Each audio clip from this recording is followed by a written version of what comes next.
Hello students, welcome to BBVN online classes and in our previous video session we were reading the chapter named Leading the Way जिसमें हमने दो women's के बारे में पढ़ा जो कि हमारी थी फर्स्ट एलिज़ाबेथ ब्लैकवेल जो कि फर्स्ट डॉक्टर थी यूनाइटेड स्टेट्स में और दूसरी थी an activist name Emmeline Pankhurst. And today we will read about an aviator and her name is Amelia Earhart. Amelia Earhart was born in the United States in 1897. United state में ही इनका जन्म हुआ था 1897 में. After graduating from high school, she worked as a nurse in Canada during the First World War.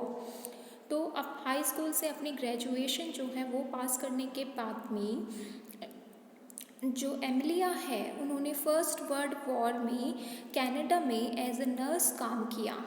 Letter after the war ended she worked as a social worker in Boston और जब war ख़त्म हो गई उसके बाद में as a social worker उन्होंने Boston नाम की जगह पर वर्क किया teaching English to immigrant children.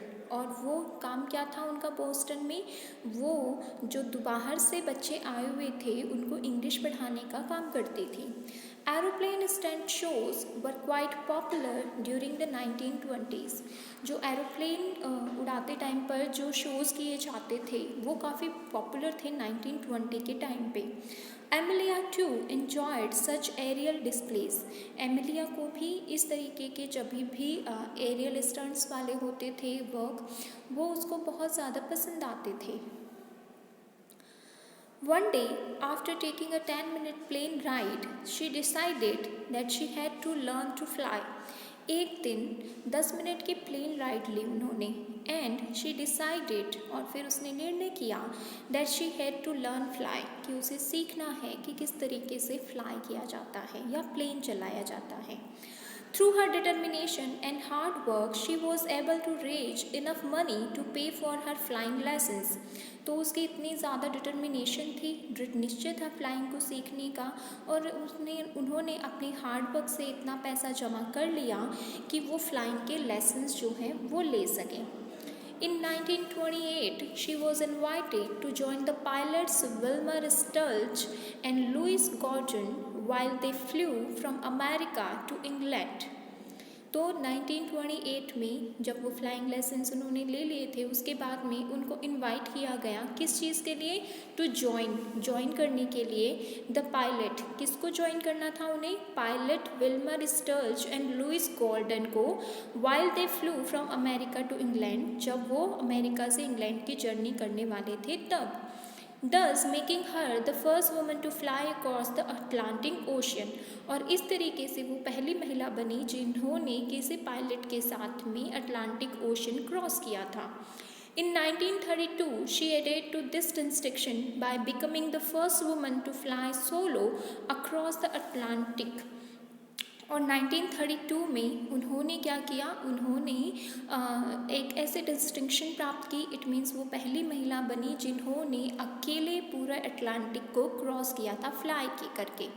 She went on to make several such solo long distance flight. और उसके बाद में वो कई बार सोलो फ्लाइट जो है वो उड़ाती रहती थी, making her the outstanding female pilot of her time. और इन फ्लाइट्स की वजह से ही वो अपने टाइम की आउटस्टैंडिंग पायलट्स में से एक गिनी जाती थी. Earhart shows deep interest in the development of commercial aviation and was quite active in opening up the field to women. जो एरहर्ट जो है उन्होंने अपना इंटरेस्ट दिखाया था कि कॉमर्शियल एविएशन जो है उसको सपोर्ट किया उन्होंने और वो ये चाहती थी कि विमेन जो हैं वो फ्लाइंग में एविएशन में आगे आएं. She lived in a time when women had very limited opportunities to make their mark in professions. वो एक ऐसे वक्त में रही थी जब महिलाओं को बहुत कम मौके मिलते थे कि वो किसी चीज़ में अपना मार्क छोड़ सकें. That had long been dominated by man. और महिलाएं जो हैं उस टाइम पर यानी कि 90s के टाइम पर डोमिनेटेड बाई मैन थी. She spent much of her career advocating equal opportunities for women in aviation as well as in other field. उन्होंने अपनी करियर का बहुत सारा टाइम जो है वो इस चीज़ को सपोर्ट करने में लगाया कि महिलाओं को ना सिर्फ एविएशन में बल्कि अदर फील्ड में भी बढ़ चढ़ के हिस्सा लेना चाहिए. It was her dream that individuals would be valued one day for their abilities regardless of their gender. और ये जो है उनका सपना था कि हर एक इंसान जो है उसको जो है वैल्यू किया जाएगा, अप्रिशिएट किया जाएगा उसकी एबिलिटी के लिए, उसके टैलेंट के लिए, ना कि उसके जेंडर से. इट मीन्स महिलाएं और जो मेन हैं उनको इक्वल अपॉर्चुनिटीज़, इक्वल राइट्स दिए जाएंगे. So these are some glossary words you have to write in your notebook, and these are the questions. The first question is, why was Elizabeth's decision to become doctor unusual? Elizabeth ने decision लिया कि मुझे doctor बनना है, वो unusual क्यों था? Because there were no women doctors in her time, क्योंकि उनके टाइम पर महिलाएं जो है वो डॉक्टर बनती ही नहीं थी. इस फील्ड में महिलाओं को जो है पार्ट ही नहीं लिया था इससे पहले किसी ने भी. इसलिए जो उनका डिसीजन था वो अनयूजुअल था, अजीब था. What further challenges lay in front of Elizabeth after becoming a doctor? How did she counter this? कौन कौन से challenges एलिजाबेथ के सामने आए एक डॉक्टर बनने के लिए, और फिर उन्होंने उसको किस तरीके से उसका सामना किया? One of the major challenges for Elizabeth Blackwell was the denial of a job in any of the city hospital. पहला तो ये था कि पहले तो उनको एडमिशन ही नहीं मिला था, उसके बाद में उनको जॉब किसी भी हॉस्पिटल में नहीं मिली. Therefore she opened her own hospital called New York Infirmary for Women and Children. और इसीलिए उन्होंने इस चीज़ का सामना किया कि उन्होंने अपना खुद का एक हॉस्पिटल जो है वो ओपन किया जिसका नाम था New York infirmary hospital for women and children. Then the third question is, what were Emmeline Pankhurst's observation about women during her times? Emmeline जो है उसकी क्या ऑब्जर्वेशन थी कि उनके टाइम पर विमेन जो है वो किस तरीके से सोसाइटी में रह रही हैं. Emmeline Pankhurst observed that the women of her time had an inferior position in society. उनको ऐसा लगता था कि men के अकॉर्डिंग जो है उनको इक्वल राइट नहीं मिलते महिलाओं को.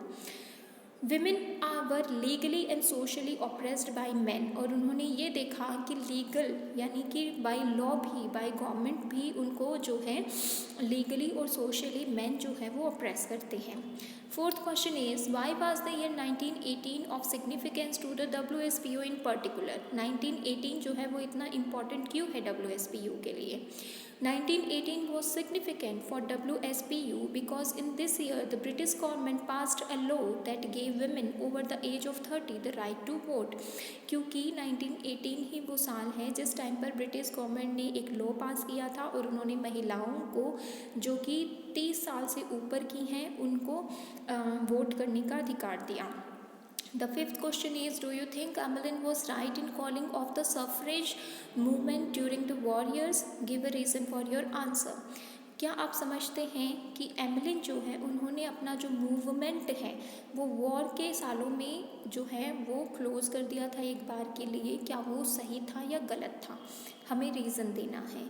सो calling off the suffrage movement during the war warriors was the right decision because it was not good to cause agitation within one's country when it was going through an emergency and distressful situation. हम answer करते हैं कि उनका जो decision था वो सही था क्योंकि जब देश जो है वो पहले से ही इमरजेंसी के हालात में हो, स्ट्रेस में हो, तो हमें और ज़्यादा न्यूजेंस नहीं फैलानी चाहिए.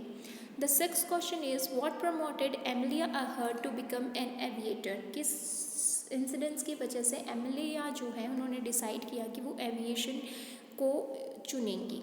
Amelia Earhart enjoyed watching aeroplane stunt shows and once she took a plane ride.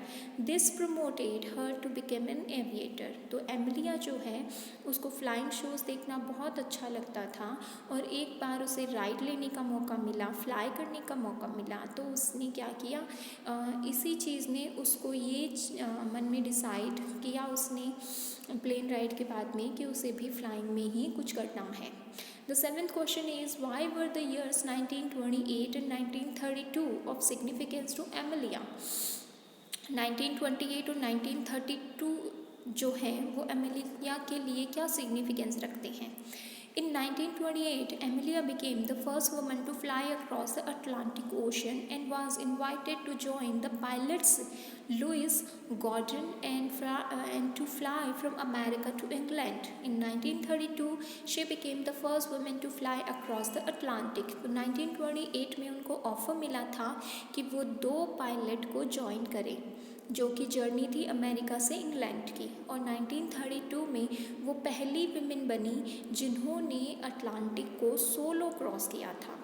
And the last question is why was being the best student in her class of special important to Elizabeth. Elizabeth के लिए अपनी class में best student बनना इतना ज़्यादा importance क्यों रखता है। Being the best student in her class was of special importance for Elizabeth because this led her to make a mark for herself and prove her mates to metal to those who had criticized and rejected her. Best student बनना उसके लिए इसलिए मायने रखता है कि पहली चीज़ वो खुद को प्रूव कर सकी कि she can do much better than any other man. Second thing, जो लोग हैं जिसने उसको रिजेक्ट किया था, क्रिटिसाइज़ किया था, उन लोगों के लिए भी उसने ये जवाब था उसका that she can do what they can also do. So these you have to write in your notebook. Thank you.